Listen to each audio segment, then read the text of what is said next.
मेरा नाम रागनी है। मैं अभी अभी 19 साल की हुई थी। मैंने 8वीं तक पढ़ाई की थी। मैं अपने पिता के साथ अकेली रहती थी, क्योंकि जब मैं छोटी थी तभी मेरी माँ मर चुकी थी। मेरे पिता एक दिन कमाने जाते तो अगले दिन शराब की भट्टी में सारे पैसे उड़ा देते थे। एक दिन मेरे पिता मुझे बड़े साहब के पास ले गए और मुझे पेड़ पौधे और साफ सफाई का काम दिलवा दिया।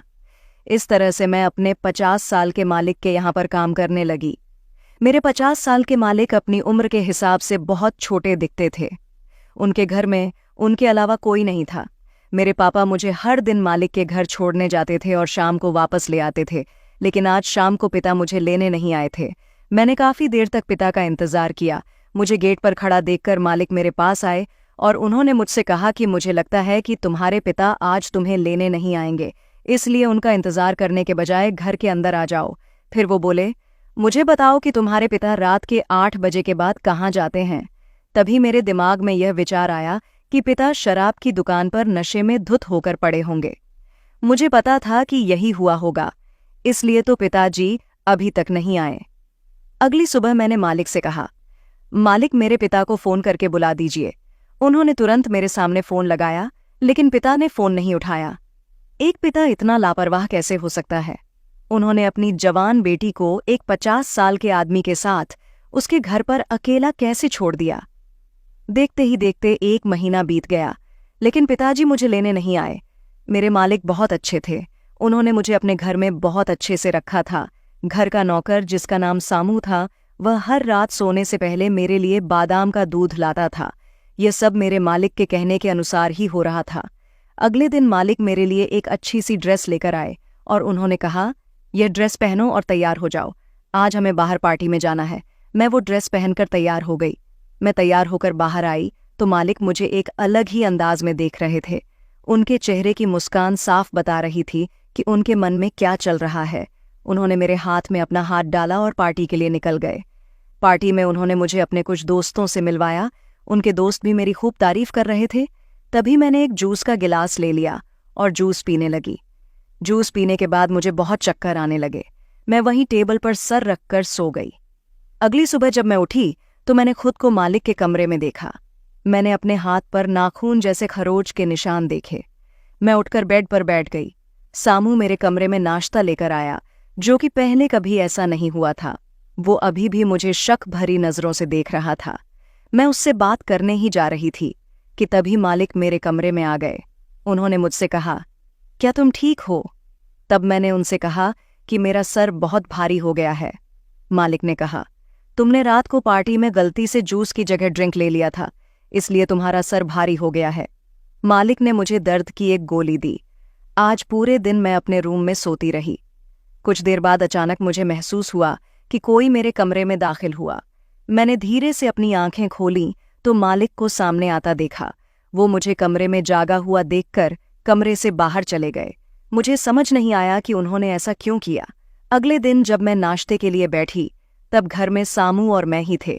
मैं बहुत थकी हुई महसूस कर रही थी। मुझे देखकर सामू बोला, रागनी जी, आप बहुत थकी हुई लग रही हो।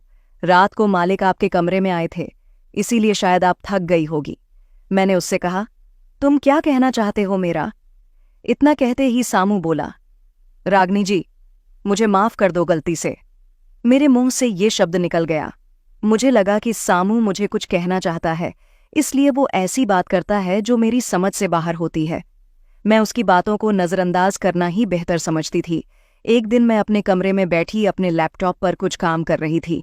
तभी अचानक मुझे किसी की बात करने की आवाज़ आई। मैंने अपने कमरे की खिड़की से बाहर देखा तो वहां मैंने देखा कि मालिक अपने शरीर पर कंबल ओढ़े हुए किसी को पैसे की गड्डी दे रहे थे।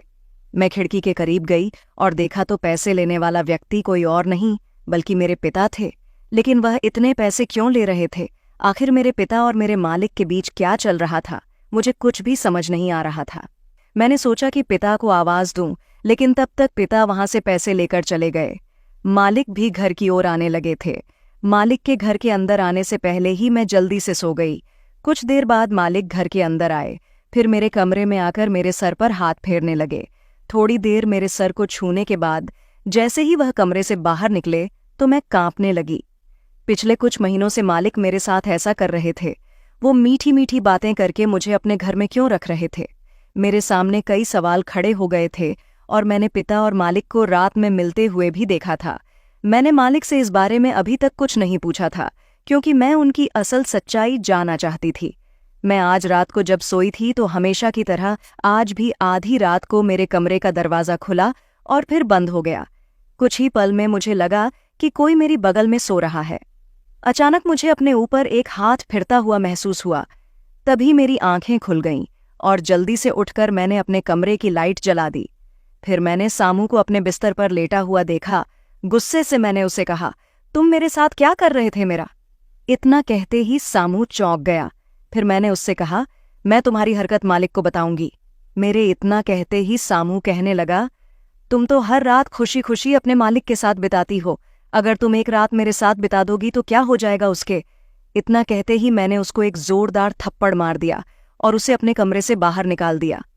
सामू की बातों से मुझे मालिक की भावनाएं समझ आने लगी थीं। अब मालिक को करीब लाने का समय आ गया था। अगली रात मैं बिस्तर पर जाने से पहले नहाई और मैंने गीले बालों पर परफ्यूम स्प्रे किया और एक छोटी सी ड्रेस पहनकर अपने मालिक के कमरे में गई। मैंने अपने गीले बाल मालिक के चेहरे पर घुमाना शुरू कर दिया। मैंने उनका एक हाथ पकड़ा और तभी मालिक ने अपने कमरे की लाइट जला दी। मालिक मुझे देखकर बोले, ये तुम क्या कर रही हो? होश में तो हो, तुम ये गलत कर रही हो। तभी मैं मालिक से बोली, अगर मैं गलत कर रही हूं तो आप उस रात के अंधेरे में मुझसे छुपाकर मेरे पिता को पैसे देना और रात को मेरे कमरे में आना और मेरे पास बैठना। ये सब क्या था? आप मुझ जैसी नौकरानी पर इतना उपकार कैसे कर सकते हो? मैं आपको वही देने आई हूं जो आप चाहते हो। आपको जो चाहिए ले लो, लेकिन मुझे मेरे पिता से मिलवा दो। फिर मालिक ने कहा, तुम्हारा पिता जुए में तुम्हारा घर हार गया है। वो तो तुम्हारे साथ भी जुआ खेलने वाले थे। तभी मैं उनके पास से गुजर रहा था। तुम्हारा पिता पैसों के लिए तुम्हें अपने शराबी दोस्तों को बेचने जा रहे थे, लेकिन जब मुझे सच्चाई का पता चला तो मैंने तुम्हारे पिता को इतने पैसे दे दिए जितना उन्होंने मांगा था, और मैंने तुम्हें अपनी बेटी के रूप में अपना लिया है।